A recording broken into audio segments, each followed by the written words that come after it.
last week, how we were going to move on, and when they make really good plays, how are we going to respond? Are we going to let them keep all the momentum, or are we going to bounce back the next play? And it might have taken us 8 to get there, but I think after we sided out in that rotation and we broke their run there, it didn't feel like we had just lost an 8-0 run, and I think that was huge for us coming back and winning that second set. What does it do for the team's confidence to know that you can take an 8-0 run from a team like Stanford and still win the set? Yeah, I mean, I think it's huge, and as this season goes along, we're just continuing to learn lessons and learn from each and every match, and I'm sure that will be a big one that we resort back to. And like you said, they're a great team, and so for us to be able to overcome that and still also win that set is huge, and I'm sure we'll rely on that a lot this year.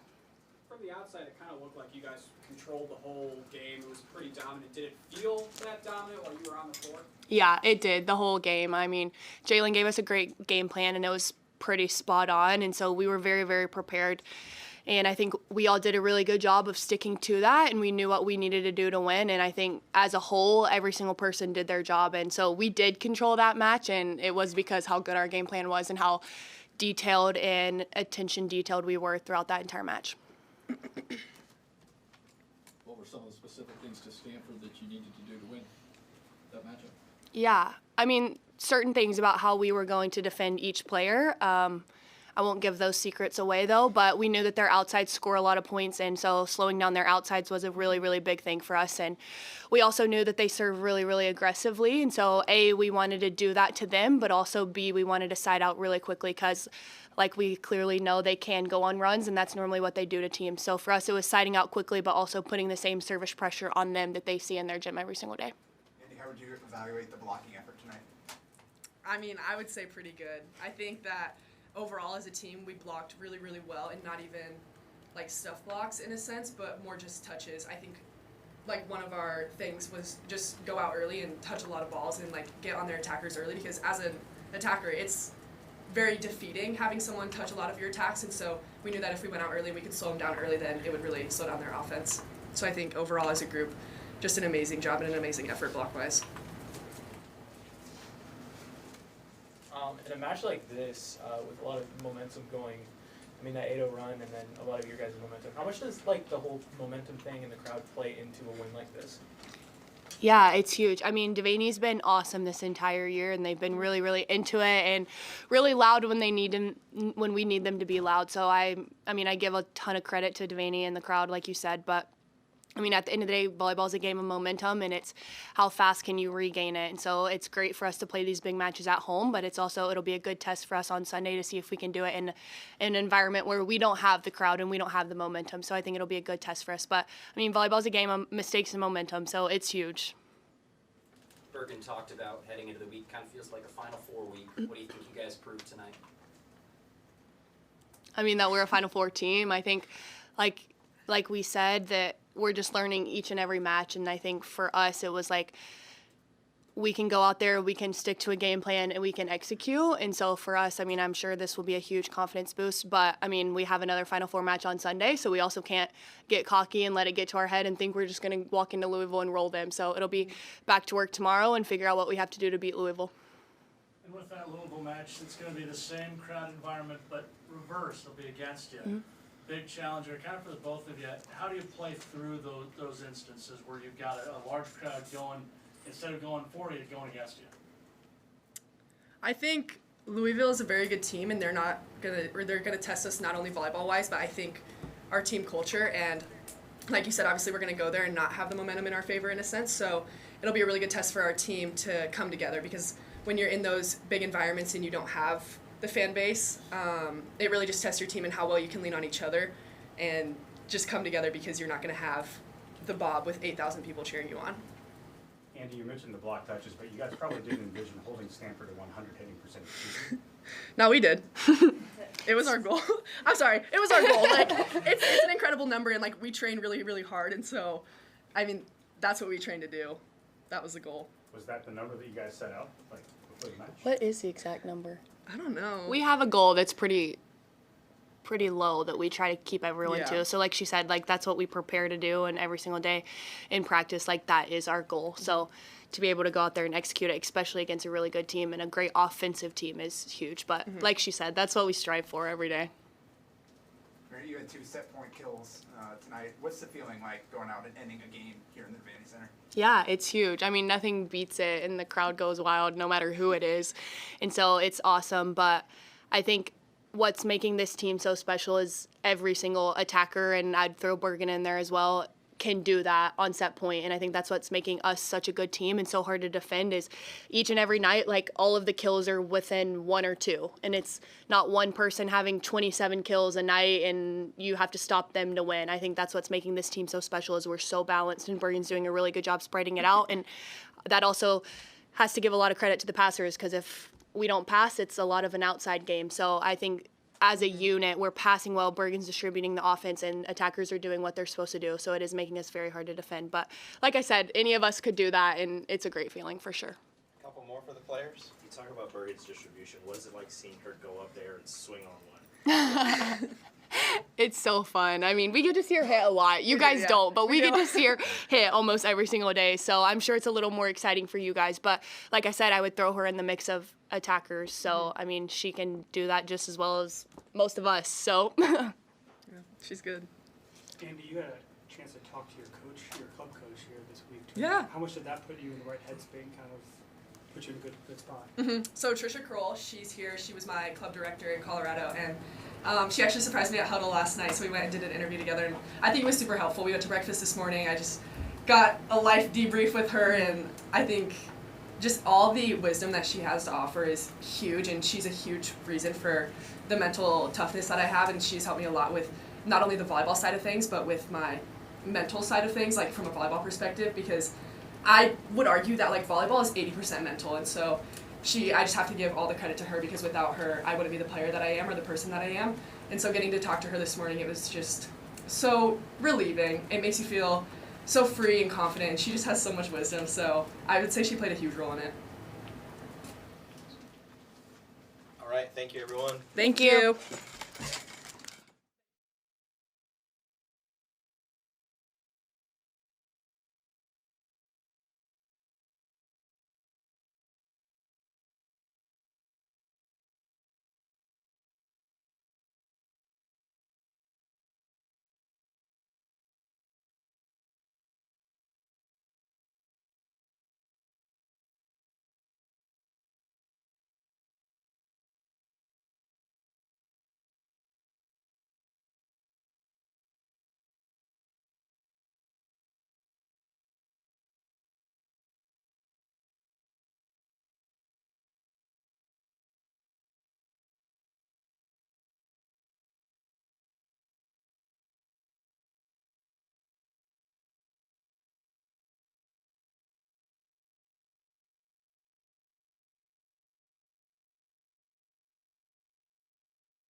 Nice when you guys aren't stressed out.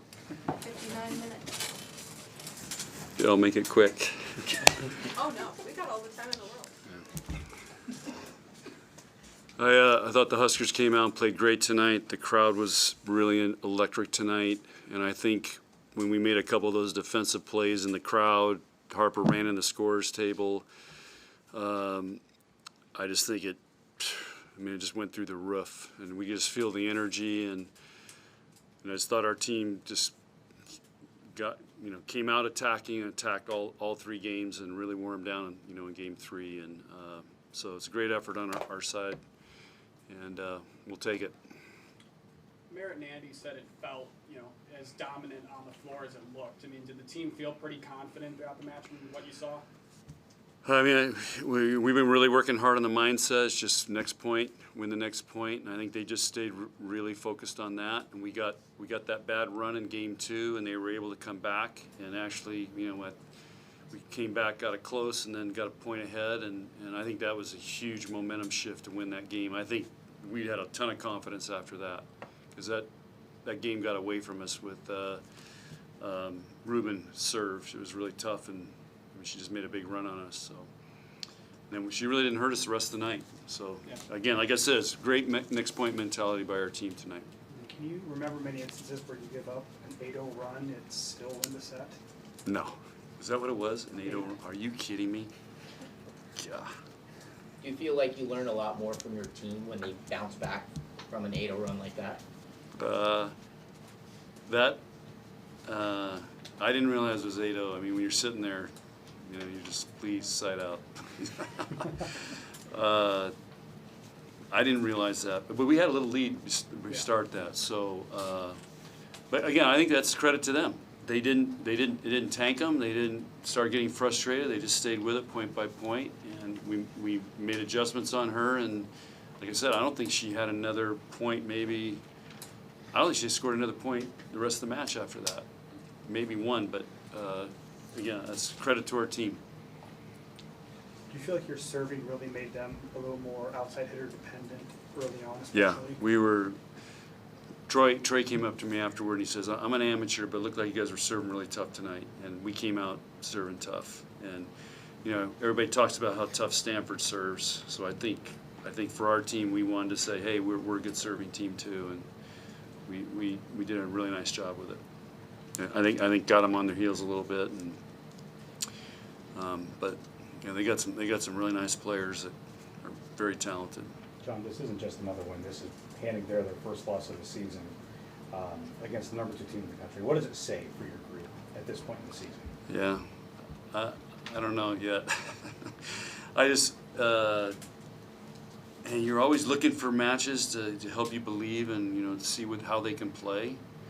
Of course, I tell them that all the time, what the level we can play at, and they proved it tonight. Now the challenge is going to be Sunday. How are we going to handle that? It's going to be a morning match on the road, and they're going to have a big crowd there. So we're going to flip it. So this will be another great test for us. But these guys like playing against great teams, and they showed it tonight. You mentioned that crowd that you're going to have to deal with, and it's going to be a ferocious one, as you had said earlier this week. What's it like coaching when you have the crowd not for you like it is at the bottom? Yeah, we have to rely on each other. So it'll be a great opportunity for us to we just got to look at each other and block it all out. And and it's going to be a great prep for the Big Ten, because we're going to have probably every place we go is going to be sold out in the Big Ten. So this will be a great preparation for us. And at SMU we didn't handle it very well, so we get another shot. How did you feel about your defense before tonight, and how did you feel about your defense tonight? I thought we were really well prepared tonight. Jalen did a great job, and I thought we executed our game plan really, really well. How did you feel about your defense before tonight this year? I've been telling Jalen why last year at this time we were holding teams 0-52, and he says it was a tougher schedule this year. Well, he held Stanford at .100, so that is a pretty good feat. That's a really good feat, really good. Yeah. And they're hitting .313 on the year against playing all ranked teams, pretty much. Really good job. Coach, a lot of familiar faces when you go to play in Louisville. Does it make that match any different, or just another day in the office? It's just another opportunity, and you know, they came last time we played them. They came here and got us, so we get another shot. Do you make it a little bit louder in the practice gym to prepare for an atmosphere like your face? No, because I can't take it. Seriously, I tell them to turn down the music. You know, no, I can't. We're used to it. It's just the question: how do we handle? You know, we'll handle the noise. It's a question: how do we handle it when it's more of it's going for our opponent? But we're used to it. But no, I need peace and quiet. So we're not like football having the sound system out there, which is pretty cool. They did it. I think it's pretty cool. But you know, they're trying to do signals and all that. We're used to it playing in these environments. Anything else? I mean, in a game like this against a really good team, like how important is controlling the momentum for you guys? Well, it's in volleyball, momentum's everything. So being able to hold it and keep it, and then when you lose it, get it back. That's the key. And that's what we did tonight in game 2. We lost it and got it back. And that's why we were able to really keep it going in game 3. What would you say you're most proud of your team's effort tonight? Our middle blockers and our effort on defense. Those are some sick plays. Those are ESPN highlight plays. So, or Heard That Sports plays. You guys can, what do you do it? Instagram. I don't know. I'm into TikTok now. So they're telling me I can start making money on TikTok. Yeah. Is there one coming tonight? There's one that happened this afternoon, right after pregame. Yeah. Okay. It's so stupid, but it'll have 250,000 hits, and girls are telling me I can start making money. So I'm looking for deals. Are you going to get the horses on the TikTok? Yeah. I don't know. Those guys are crazy. I mean, how they do this stuff. So I don't know. Harper takes my phone, and I just do what I'm told and try to smile. So, but anyway. But I'm not doing one unless Merritt's there because I trust Merritt will make sure I don't get really embarrassed. All right, good. Thanks for being here, guys.